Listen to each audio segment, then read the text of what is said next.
Bonjour à tous. Merci donc à Nicolas et bien sûr à toute l'équipe pour m'avoir donné cette opportunité de parler d'éthique, qui est un sujet qui me tient beaucoup à cœur.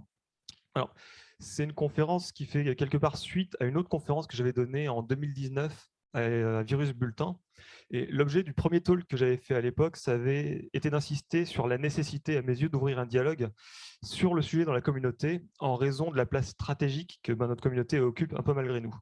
De fait, on se retrouve à manipuler des données critiques, à assister à des affrontements étatiques, voire même à nous défendre de celles-ci. Donc quand même s'opposer à une volonté régalienne, c'est pas rien. Et notre responsabilité, elle est immense. Et l'objectif de ma précédente conférence, il était vraiment minuscule, c'était de reconnaître que les experts en cybersécurité font effectivement face à des dilemmes moraux. Par exemple, est-ce qu'il y a du hacking légitime? Comment est-ce qu'on manipule des informations sur les vulnérabilités, la problématique des biens à double usage, etc. Et au-delà de ça, en fait, je notais des problèmes structurels de notre communauté qui nous rendent particulièrement susceptibles de manquer à l'éthique. En particulier, le fait que la philosophie de la justice est complètement absente des cursus universitaires sur la cybersécurité, le fait qu'on a des très hauts salaires, ce qui aide à fermer les yeux sur beaucoup de choses, et enfin, l'intérêt marqué de notre communauté pour des structures spécialisées dans la manipulation, donc les services de renseignement. Alors, la vidéo est disponible sur YouTube à l'issue, si jamais vous avez toujours un intérêt sur le sujet. Le but de cette conférence aujourd'hui, c'est pas du tout de revenir là-dessus, mais au contraire de poursuivre cette réflexion en étudiant des sous-domaines de la cybersécurité et spécifiquement la threat intel aujourd'hui. Voilà, donc aussi un petit disclaimer, donc je suis arrivé un petit peu en retard parce que j'arrive de loin, j'ai vu que la fin de la conférence précédente, ça avait l'air super rigoureux. La mienne ne va pas aller du tout, c'est-à-dire ça va être pour une petite demi-heure où je vais vous déverser mon opinion et vous êtes mon audience de type préféré, c'est votre audience captive. Donc la meilleure manière que ça se passe pour tout le monde, c'est de laisser le syndrome de Stockholm s'installer, puis on en parle à la fin pendant les questions. Alors, à mes yeux, la meilleure manière de commencer une discussion, c'est vraiment de revenir sur les définitions. Et quand on parle de threat intel, vraiment le signifiant dans notre communauté, c'est threat. Parce qu'on parle de menaces, on parle d'APT, on parle de malware, mais dans notre imaginaire de technicien, le intelligence, ça signifie écrire des rapports, alors qu'en pratique, ça signifie renseignement. C'était un point qui a été souligné par un autre chercheur qui s'appelle Juan Andrés Guerrero Sad dans une excellente conférence aussi à Virus Bulletin en 2015. Et ce qu'il soulignait, c'était, je trouve, un postulat vraiment intéressant. Il soulignait que le monde de la threat intel, qui par nature vend du renseignement, bascule mécaniquement dans le domaine du renseignement privé. Voilà. Et je pense que c'est en fait effectivement assez dur à contester. Et je comprends qu'on puisse éprouver un certain malaise à cette idée parce qu'elle s'accompagne de l'intuition que les sociétés d'enseignement privé elles ont un certain nombre de contraintes, des contraintes morales, des contraintes de sécurité, des contraintes de rigueur, que notre domaine, il faut bien l'admettre, ont largement ignoré pendant toutes ces années. Paradoxe donc, le domaine du renseignement cyber n'a absolument aucune culture du renseignement. Et cette observation, elle menace en outre la fable de la société technologique neutre et impartiale, parce que si jamais on est une société de renseignement privé, de la même manière que les médias, ils ont une ligne éditoriale, est-il possible de produire du renseignement neutre? Est-ce qu'on peut dissocier de toute considération politique quand on travaille dans un domaine qui est éminemment? Donc voilà quelques-unes des questions que j'aimerais aborder aujourd'hui avec vous. Alors, j'aimerais aussi qu'on prenne un petit instant pour lister les parties prenantes de cet écosystème. Alors, en premier lieu, il y a nous, donc les reverseurs, hunters, analystes. Alors, peut-être pas pour tout le monde dans la salle, mais voilà. Et donc, notre matière première à nous, ça va être de la télémétrie, des jeux de données internes qui appartiennent à des partenaires comme VirusTotal, des cas de réponse sur incident. Et notre objectif, c'est de produire du renseignement qui est actionnable ou de l'information. Et ça, c'est un travail qui est réalisé au profit de sociétés qui sont généralement de très grande taille ou bien des entités gouvernementales. Alors, de manière générale, ma manière de réfléchir à des problématiques sociétales, c'est souvent de les considérer d'abord sous l'angle des rapports de domination. Et je pense que c'est vraiment un meilleur prisme pour absorber le sujet et pour aborder le sujet. Et les rapports de pouvoir dans cet écosystème, je pense qu'ils sont vraiment évidents.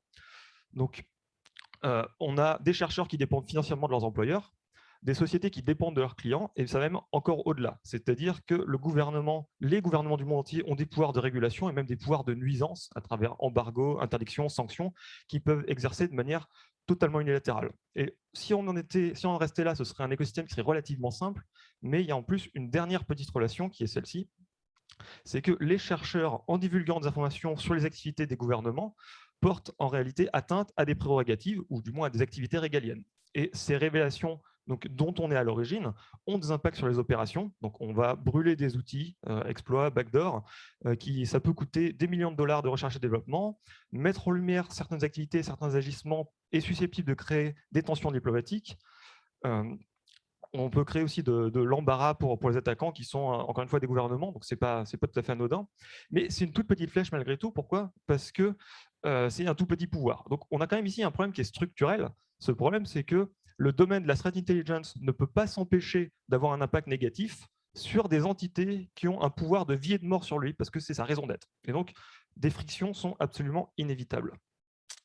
Donc, structurellement, on est face à un dilemme. Les principaux consommateurs de threat intelligence, au moins dans le domaine des APT, c'est-à-dire que quand on parle de cybercrime, c'est un petit peu différent, mais pour les APT, donc ce qui sont les attaquants dits sophistiqués et ou sponsorisés par des États, le plus souvent, les clients de ces rapports de threat intelligence peuvent ou sont susceptibles d'être eux-mêmes des APT, donc des entités qui conduisent leurs propres activités offensives. Et donc, on pourrait légitimement accuser les sociétés de threat intelligence de vivre sur un espèce de modèle parasitaire où elles collectent une sorte de taxe sur la cyberoffense.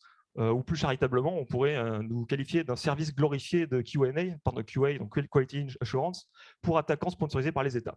Alors, c'est vrai en surface, mais cette description initiale, je pense qu'elle omet le fait que les gouvernements ne sont pas des entités monolithiques. Donc, dans un gouvernement, il y a beaucoup d'agences, il y en a certaines qui vont être focalisées sur la défense, certaines sur l'offense, etc. Et donc, je pense que la threat intel a une valeur défensive qui dépasse, à mon avis, largement leur intérêt offensif. Et l'existence du domaine conduit à une augmentation constante du coût des attaques. Et ça, à mes yeux, c'est un aspect qui est désirable en soi. Alors, il faut souligner aussi que les rapports de threat intel, ils sont en général pas donnés. Et donc, il y a quand même un transfert financier qui va directement des attaquants vers les défenseurs. Et donc, ils participent au développement de la défense et des outils de hunting. Et donc, quelque part, c'est un gain net pour les défenseurs. Et je pense que c'est quelque chose qu'on recherche pour la plupart d'entre nous, en tout cas. Alors, les revendeurs de threat intel vivent effectivement en permanence sous le coup d'une menace existentielle. La quasi-majorité des sociétés du domaine, elles sont à but lucratif, et donc il s'avère que c'est élémentaire pour un gouvernement de détruire une entreprise qui lui cause du tort. Et je pense que je suis relativement bien placé pour en parler. Donc, malgré tous les engagements de transparence professés ça et là par l'intégralité des membres du secteur, moi je ne connais pas une seule société qui ne connaîtra pas un moment de doute face à la possibilité de perdre durablement l'accès à un certain marché. Si jamais vous allez voir le board et vous leur dites, bon, si vous leur dites, bon, si on publie ça, peut-être qu'on ne pourra plus jamais aller bosser dans cette région du monde, ils vont réfléchir, ils vont vraiment réfléchir. Et donc, il faut vraiment souligner une fois de plus le déséquilibre très important des forces en présence. C'est-à-dire qu'une société ne pourra jamais lutter contre une puissance souveraine. Et au-delà même des considérations financières, et qui ne sont pas des moindres, on parle d'amendes, de sanctions, de manque à gagner, donc si on en perd accès à des marchés, on ne peut même pas négliger les risques de rétorsion physique, selon les régions du monde dont on parle. Donc potentiellement, arrestation, emprisonnement à l'encontre des employés locaux, ça aussi, ça fait réfléchir. Donc, c'est une bataille qui est perdue d'avance, dans laquelle une entreprise ne peut absolument jamais rentrer. Alors, la plupart des revendeurs ont donc mis en place des stratégies d'évitement qui permettent justement de minimiser ces frictions, ou en tout cas de minimiser les risques de confrontation. Donc, le plus visible, la méthode d'évasion la plus visible, ce serait d'avoir un jargon qui est très flou, qui gomme au maximum la dimension confrontationnelle des divulgations. Donc, par exemple, ne pas nommer les pays, mais désigner des acteurs parlant telle ou telle langue. Donc, c'est les fameux attaquants en langue russe, attaquants de langue chinoise, etc. C'est aussi abandonner les qualificatifs du genre un attaquant sponsorisé par un État, etc., etc. Une autre stratégie, c'est de retirer les informations les plus sensibles de la place publique, réduisant ainsi les chances que les acteurs ou les auteurs de ces opérations ne découvrent nos travaux. Donc, en outre, les publications privées ne donnent pas lieu à une couverture médiatique. Et ça, c'est un avantage, c'est que ça n'humilie pas l'entité qui a été mise en lumière, et donc ça limite un petit peu son courroux. Mais ça soulève aussi d'autres problèmes dans le domaine, qui sont par exemple de si jamais les travaux ne sont plus publiés publiquement, mais seulement diffusés à certains tiers, est-ce qu'il est toujours possible de vérifier ces informations? Est-ce qu'on ne perd pas l'aspect peer review de la communauté? Et je pense que c'est aussi un problème, mais on ne peut pas résoudre tout en même temps. Enfin, certaines sociétés, et ça vraiment je dis, ce n'est pas du tout un jugement, ont choisi de n'opérer que depuis certaines régions du monde et de ne travailler que sur des opérations dites ennemies. Alors je mets vraiment des guillemets autour. Et ça, en fait, ça permet de développer des synergies avec les autorités locales et donc carrément d'éviter complètement le problème de la confrontation avec les autorités. Mais ces stratégies d'évitement, qui sont d'ailleurs d'efficacité variable, il faut bien garder à l'esprit que c'est vraiment seulement un pas de côté. C'est-à-dire qu'elles constituent des réactions parfaitement rationnelles à une violence institutionnelle, mais elles ne permettent en aucun cas de résoudre les dilemmes éthiques qui se posent à tous les niveaux. Prenons un exemple. Alors, en 2021, les équipes P0 et TAG de Google ont découvert une opération qui exploitait à peu près 11 vulnérabilités qui permettaient de prendre le contrôle d'un ordinateur, de téléphone mobile, je pense Android, Apple, peu importe, problème, les chercheurs ont découvert durant leurs travaux que c'était une opération qui était conduite par un allié des États-Unis. Alors, Google a pris d'énormes précautions lorsqu'ils ont travaillé et publié sur cette opération. Ils ont publié le moins d'informations possible. Je ne sais pas en termes d'IOC, mais il me semble que c'était vraiment réduit à portion congrue. Ils n'ont pas du tout parlé d'attribution, etc. Mais même là, l'article de Technology Review notait que cette décision avait causé d'importantes tensions internes au sein de Google. Et puis, bien sûr, une fois que ça a été diffusé, la communauté elle-même a critiqué ce choix de diffuser cette information.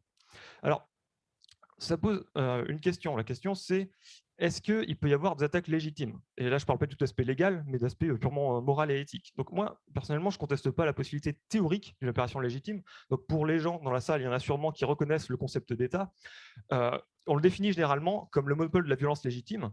Et je pense qu'il est assez difficile de justifier pourquoi cette définition ne laisserait pas de place à de la cyberviolence, entre guillemets. Donc, si jamais on considère que le gouvernement peut envoyer la police pour mettre quelqu'un en prison, on peut bien admettre qu'il peut aussi envoyer la cyberpolice pour voir des trucs sur son téléphone. Voilà. Donc, d'un point de vue utilitariste, ne pas interférer avec une opération étatique, je pense que ça peut conduire à des issues désirables, ni plus ni moins que des vies sauvées.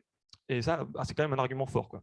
Plus discutable, mais toujours vrai, quand bien même on découvrirait un usage contestable d'un outil, rien ne nous permet de dire qu'il ne sera pas utilisé ultérieurement pour conduire une opération qui serait irréprochable. Peut-être que plus tard, il va sauver des vies, même si tout de suite, il est en train d'espionner un journaliste. On ne peut pas le dire. Est-ce qu'on peut, nous, en tant que chercheurs, prendre le risque d'empêcher cette opération future et de détruire cette capacité, qui au passage a coûté de l'argent aux contribuables? Eh bien, ce n'est pas certain. Mais d'un autre côté, le problème n'est pas simple parce que les sociétés vont avoir une responsabilité envers leurs clients qui inclut de faire patcher les vulnérabilités découvertes, de rapporter aux partenaires les vulnérabilités qui les concernent.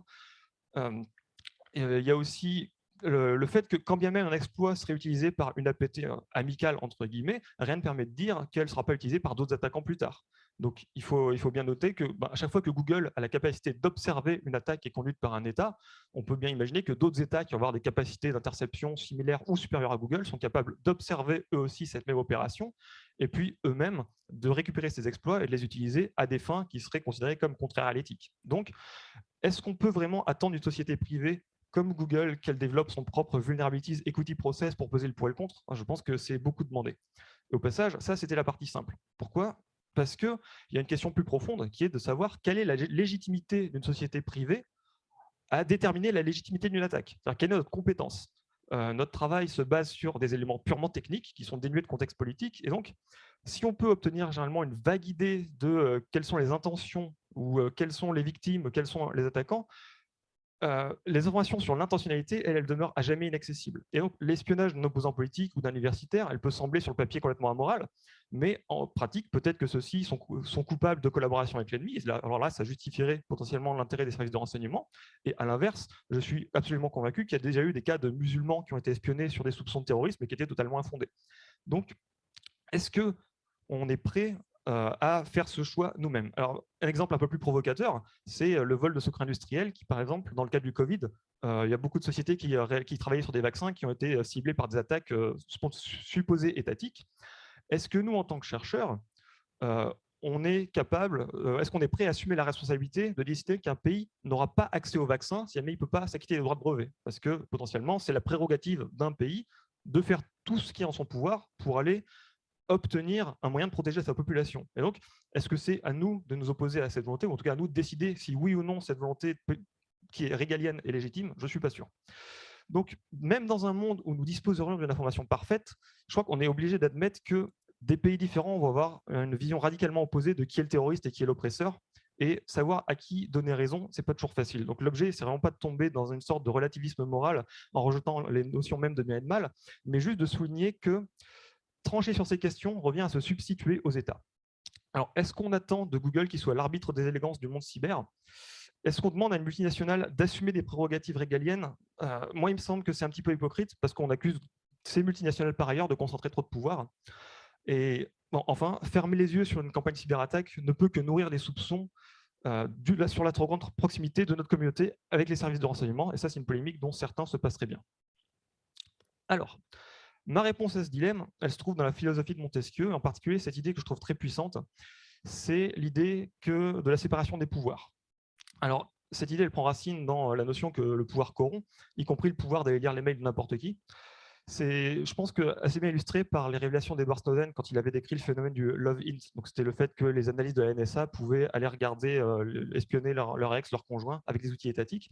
Et aussi anecdotique que ça soit, je pense que ça illustre bien que toute capacité cyberoffensive, même entre les mains de gouvernements démocratiquement élus, sera tôt ou tard utilisé à mauvais escient. Et donc, les révélations successives de Amnesty International, de Citizen Lab sur l'outil de NSO Group, Pegasus, je pense que ça tend à le confirmer aussi. Et donc, Montesquieu, il est intelligent, il propose une solution structurelle.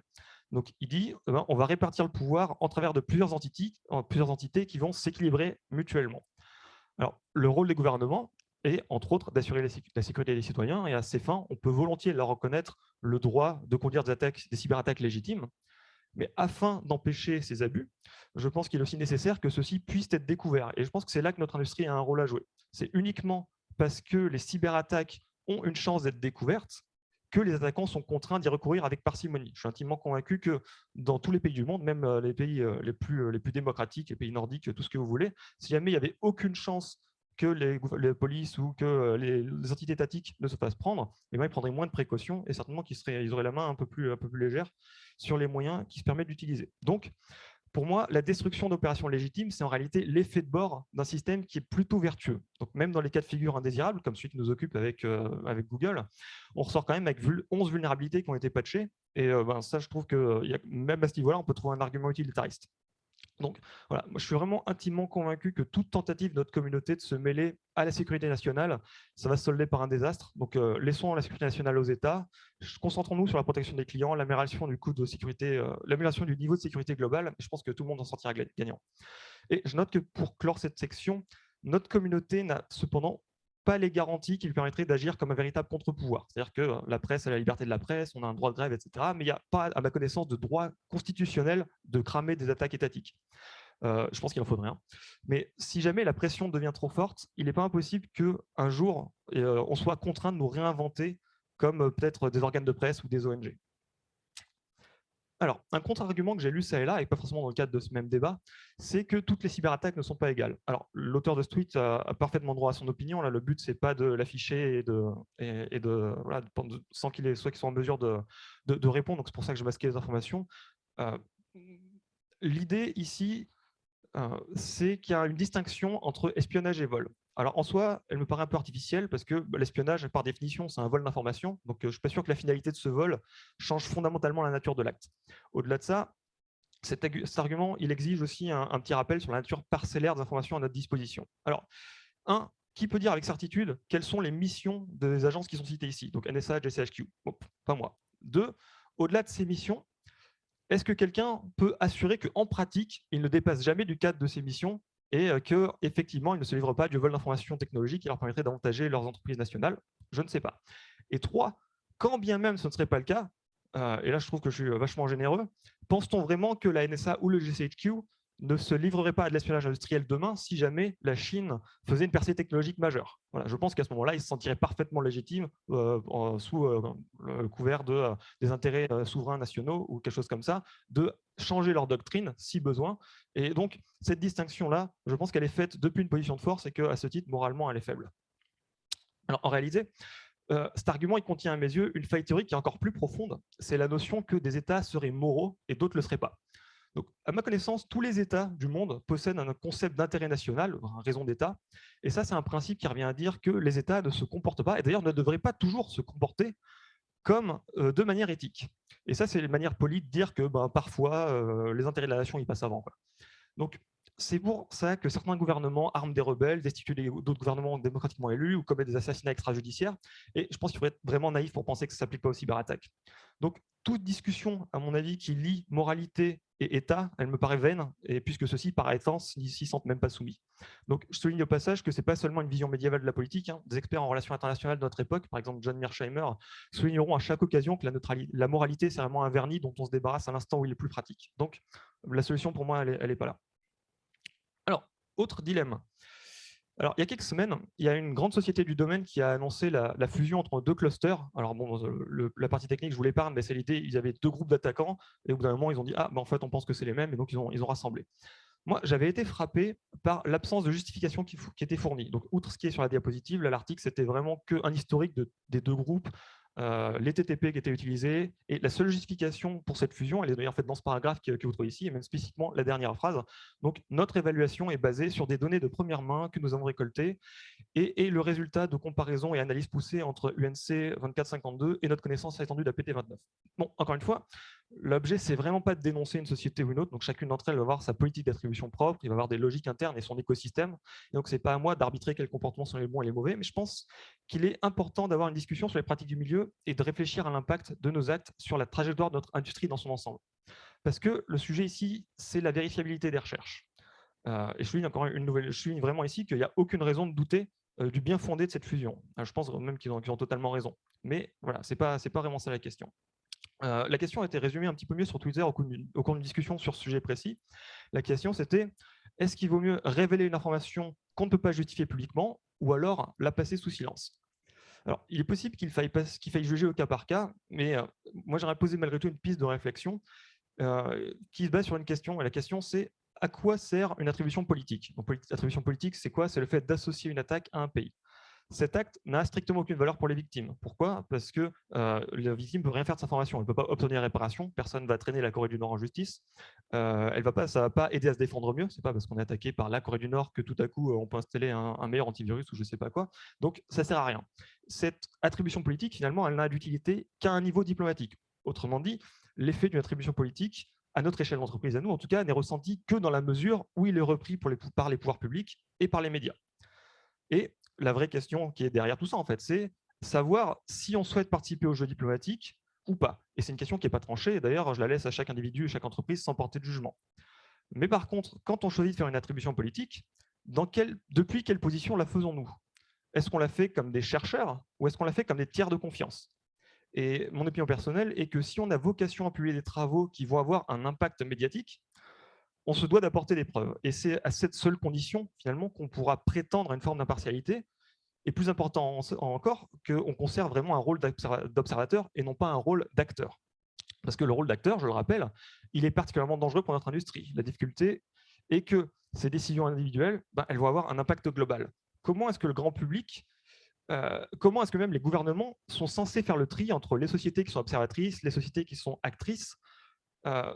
Moi, ma crainte que j'ai ici, c'est que notre industrie soit entraînée tout entière, de gré ou de force, dans un rôle diplomatique actif. Alors, autre problématique, qui est dans la continuité des renseignements sans preuve technique, c'est l'apparition des fameuses sources anonymes ou informations obtenues de manière sensible, donc, qui étaient jusqu'à présent réservées aux journaux, on était bien contents. Mais cet article particulier est lié à un cluster, donc UNC 1151, avec le gouvernement biélorusse. Et la justification qui a été donnée, elle est formulée de manière assez précise. Je pense que ça mérite vraiment qu'on s'attarde sur chaque mot. Donc, en particulier, il est mentionné plusieurs sources. Donc, plusieurs sources qui ont lié cette activité entre les opérateurs et l'armée biélorusse. Il le répète 2 fois. Mais qui sont ces sources? Est-ce qu'elles sont crédibles? Quelle est leur connaissance du domaine? Quelle est la nature de leur accès à ces informations? Et surtout, est-ce que c'est un véritable recoupement? Même s'il y a plusieurs sources, est-ce qu'on parle de 2 mecs qui ont lu le même rapport ou est-ce qu'on parle de 2 personnes qui ont fait une étude indépendante qui arrivent aux mêmes conclusions? On ne sait pas, impossible de savoir. Donc, des preuves de cette localisation et cette connexion ont été directement observées par la société en question. Là aussi, le mot « observer » il est intéressant parce que c'est un mot très différent de « confirmer ». En fait, ce qu'on comprend entre les lignes, c'est que la société a reçu des informations de NetFlow ou des données interceptées et qu'elle a pu les consulter. Donc, quelle est son aptitude à vérifier ces données, ces données n'ont pas été manipulées? Je ne sais pas. L'absence de précision, je trouve d'ailleurs qu'elle est assez parlante sur l'absence de précision sur la source de ces données. Donc, on se doute bien qu'elles ne viennent pas de Team Kimro et que ce n'est pas du NetFlow qui a été acheté, mais plutôt d'une agence de renseignement à 3 lettres. Donc, encore une fois, je ne remets pas en question la véracité des informations qui étaient données, parce que je suis persuadé qu'elles sont vraies. Mais je vois ici un danger majeur pour notre industrie parce qu'il y a une redéfinition silencieuse de notre rôle. Alors, premièrement, il y a un risque de manipulation évident de la part des agences de renseignement, parce que si on utilise des données dont nous ne pouvons pas vérifier l'authenticité, et je vous rappelle au passage que la duplicité, c'est la raison d'être des agences de renseignement, ils sont là pour faire des manipulations, monter des mauvais coups.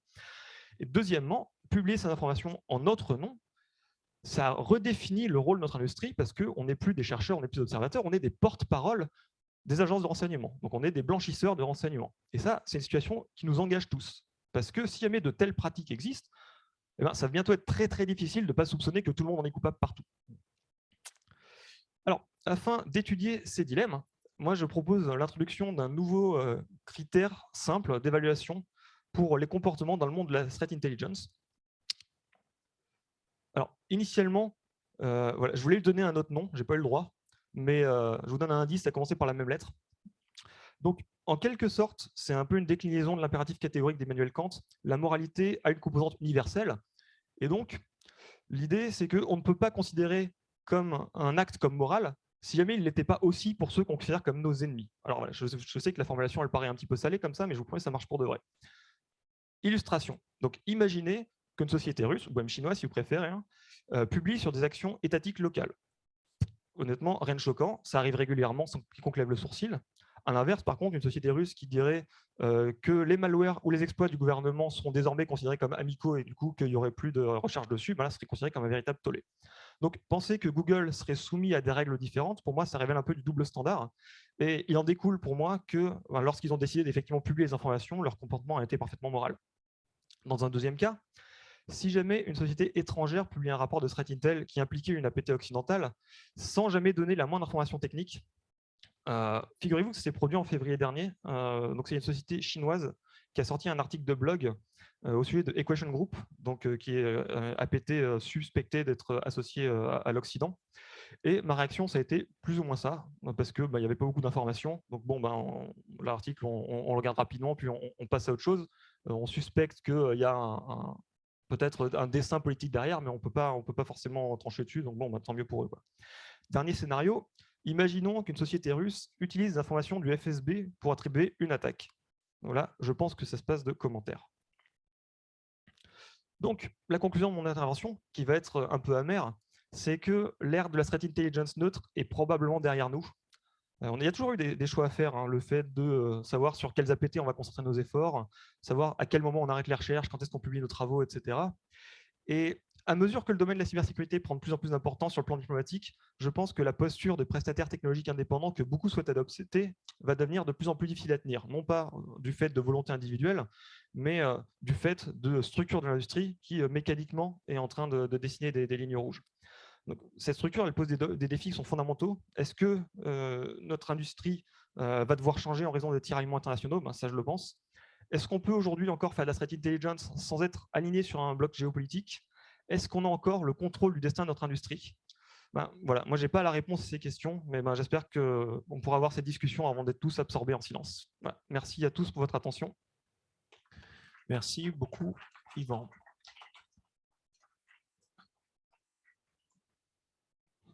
Il y en a certains qui changent de place dans la salle pour me perdre.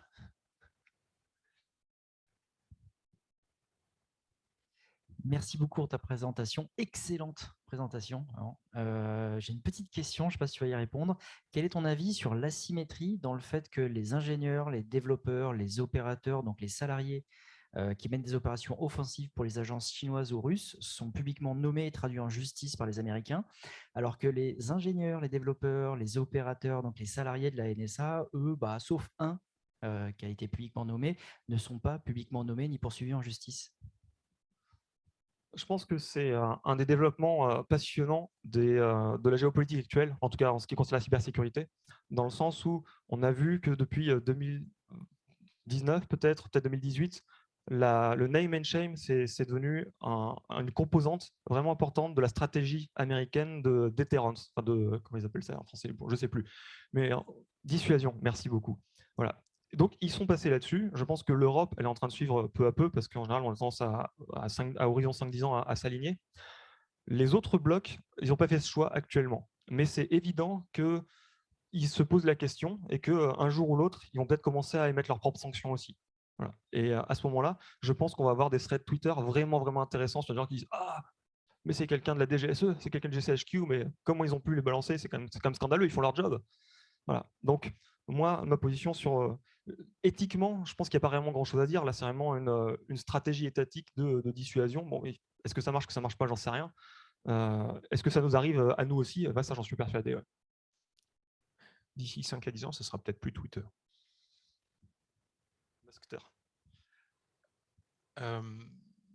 Merci Yvan. Une partie de ce que tu dis, c'est comment se positionnent les équipes de Threat Intel et comment c'est perçu. Est-ce que tu as déjà observé des équipes de Threat Intel ou des individus qui font de la Threat Intel qui publient leur positionnement et leur intention, qui disent voilà la façon dont on travaille et comment on se positionne justement par rapport à toutes les questions que tu as posées. Est-ce que tu penses que ce serait intéressant qu'il y ait un modèle de déclaration, de statement pour chaque équipe, chaque chercheur et chaque publication? Donc, non pas des conflits d'intérêts, mais comment ils se positionnent par rapport aux questions que tu as posées. Écoute, je pense que c'est une bonne question. Je pense qu'on n'aura jamais ça parce que la nature d'une société, c'est de vouloir faire du profit et qu'à partir du moment où on va afficher une position qui va être un peu marquée, on va se fermer des marchés ailleurs. Et donc, si jamais moi, je décide sur mon blog perso d'afficher un truc, moi, je peux. Mais tu vois, si jamais je demandais à Kaspersky de mettre sur SecureList, voilà, à partir d'aujourd'hui, Ivan Kwiatkowski, il fait tel truc et il est politiquement comme ça et du coup, il va bosser de telle manière. Je pense pas que j'aurai l'autorisation. Donc, à mon avis, ça, on le verra pas. Par contre, je te rejoins sur c'est un point que j'évoquais un peu en filigrane, hein, mais la nécessité qu'il y a dans le domaine, à défaut de publier des procédures et d'avoir des guidelines, des bonnes pratiques, au moins d'absorber un peu plus la culture du renseignement qu'il y a pour éviter tout un tas de, pas forcément de mauvaises pratiques, mais en tout cas d'erreurs qui sont commises par la communauté, tout simplement parce qu'on n'a pas on connaît pas le cycle du renseignement, on ne connaît pas cette boucle avec demande, recherche, etc. et remontée, et on se retrouve à produire des rapports qui correspondent à ce que nous on pense être intéressant et qui potentiellement sont déconnectés de ce que nos clients veulent. Et donc à ce titre-là, je pense qu'on a beaucoup de choses à apprendre de cette communauté, mais on ne veut pas être trop proche non plus parce qu'après, en termes d'optique, c'est pas terrible, quoi. Voilà, je ne sais pas si ça répond à ta question, mais... D'autres questions? On remarque?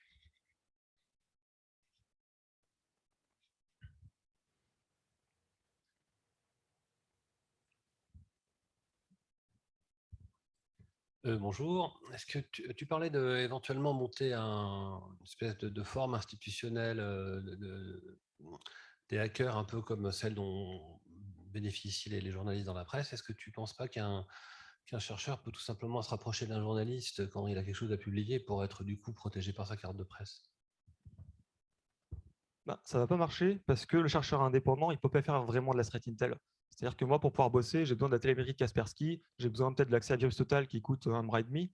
Je ne peux pas vraiment faire ce boulot en solo, et si jamais je le fais en solo, ce ne sera pas un truc qui va intéresser un journaliste. Voilà. Donc, moi, je ne crois pas que ça puisse fonctionner comme ça. Alors, je peux éventuellement, si jamais je voulais, je pourrais peut-être blanchir moi-même des informations par un journaliste, mais dans quel cas, je serais en porte-à-faux vis-à-vis de ma société, donc je ne crois pas que ce soit une solution.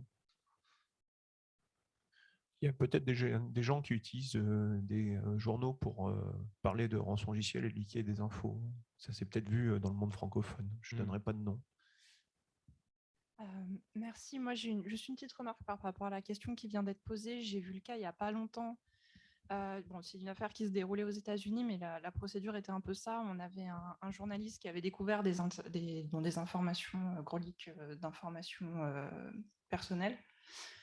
Il avait écrit un article là-dessus, il l'avait fait vérifier par un professeur d'université qui avait les compétences pour vérifier ça.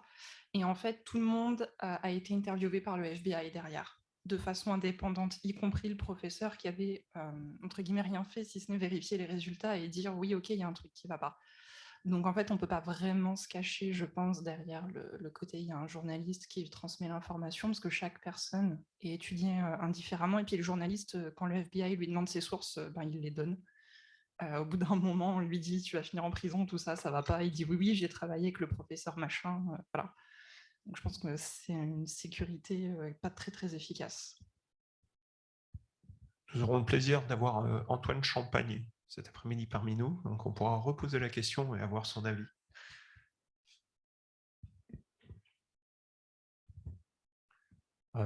D'abord, merci pour la présentation vraiment excellente. Pour revenir à la question d'avant où tu disais qu'avoir un genre de code ou de bonnes pratiques admises par la communauté, ça n'allait pas marcher, mais qu'il fallait plus de culture que les gens apprennent plus autour de la culture du renseignement. Est-ce que justement, un effort collaboratif autour de ce à quoi une liste de bonnes pratiques ou quoi pourrait ressembler, pourrait être justement un moyen, d'une part, pour les gens impliqués dans le projet pour avoir une meilleure culture à ce niveau-là, et aussi pour ensuite faire, entre guillemets, profiter de leur réflexion au reste de la communauté en disant voilà à quoi on a abouti, quoi. C'est une belle idée sur le papier, hein, je suis vraiment d'accord. En pratique, je ne sais pas si ça marcherait. La threat intel, c'est quand même un domaine qui est assez concurrentiel. Entre chercheurs, on arrive assez bien à discuter, à échanger des informations. Dès qu'on veut faire des trucs un peu transverses, je pense qu'on va se heurter à des difficultés, surtout quand on a des sociétés qui sont internationales ou même pas dans le même bloc. Donc, est-ce qu'on pourrait avoir un guide de bonne pratique? Oui, n'importe qui peut l'écrire. Est-ce que quiconque va le lire, le respecter? Ça va être très très dur. C'est une entreprise politique et je ne sais pas qui va l'apporter. Peut-être le FF, mais ils ont des choses à faire. On a le temps pour une dernière question, si vous souhaitez. Alors, merci. Moi, j'ai bien aimé ton idée d'ONG. Finalement, je pense que c'est un peu la seule solution qui nous reste, c'est-à-dire d'avoir une puissance, une présence et une internationalité, je ne sais pas si ça se dit, qui nous permettent à tous ces chercheurs de les protéger, de les rendre indépendants des sociétés commerciales qui aujourd'hui les utilisent. Et un peu comme un médecin sans frontières, tu deviens un fret intelligent sans frontières, et à ce moment-là, tu travailles pour le bien de la communauté au sens large. Oui, effectivement, c'est une idée sur laquelle on travaille, c'est un mot qui est un peu exagéré, auquel on réfléchit avec certains collègues. Il y a plusieurs problèmes avec ça. Pour la problématique, le problème qu'on essaie de résoudre, c'est principalement que dès qu'il y a une société qui dit « Ah, telle attaque, c'était les Russes », les Russes ils disent « Ah bah non, vous êtes des Américains, vous essayez de nous accuser pour rien ». Et on s'était dit, voilà, si jamais il y a une entité indépendante dite de confiance, peut-être qu'on pourra avoir des attributions politiques qui seront respectées ou en tout cas qui seront approuvées par tous. Là où on s'est fait arrêter en discutant avec des gens qui parlent un petit peu avec des entités gouvernementales, avec des législateurs, c'est qu'ils considèrent que l'attribution politique, c'est une prérogative régalienne, donc, et qu'il y a zéro chance qu'ils soient prêts à la déléguer à une entité tierce. Voilà, donc, si jamais on décidait de créer un organisme à l'ONU, en fait, personne n'accepterait de le faire créer. Donc, ce n'est pas la peine d'aller par là. Est-ce qu'on pourrait créer une espèce de collectif entre nous et commencer à demander des donations, faire un Kickstarter? On pourrait, mais là, on perd l'accès aux données dont on a besoin pour travailler. Donc, c'est un peu le serpent qui se mord la queue à ce niveau-là. Mais sinon, c'est un beau projet. Peut-être pour conclusion, en tout cas, j'entends souvent Nicolas Ruff au sein de Nolemic Sécu où il dit la sécurité est un échec. On pourrait dire que la threat intel est un échec. C'est une boutade. Hein. Non, c'est pas du tout un échec parce qu'au final, on arrive à sortir effectivement des rapports de threat intelligence. Je pense qu'ils contiennent des informations qui sont à la fois utiles et vérifiées.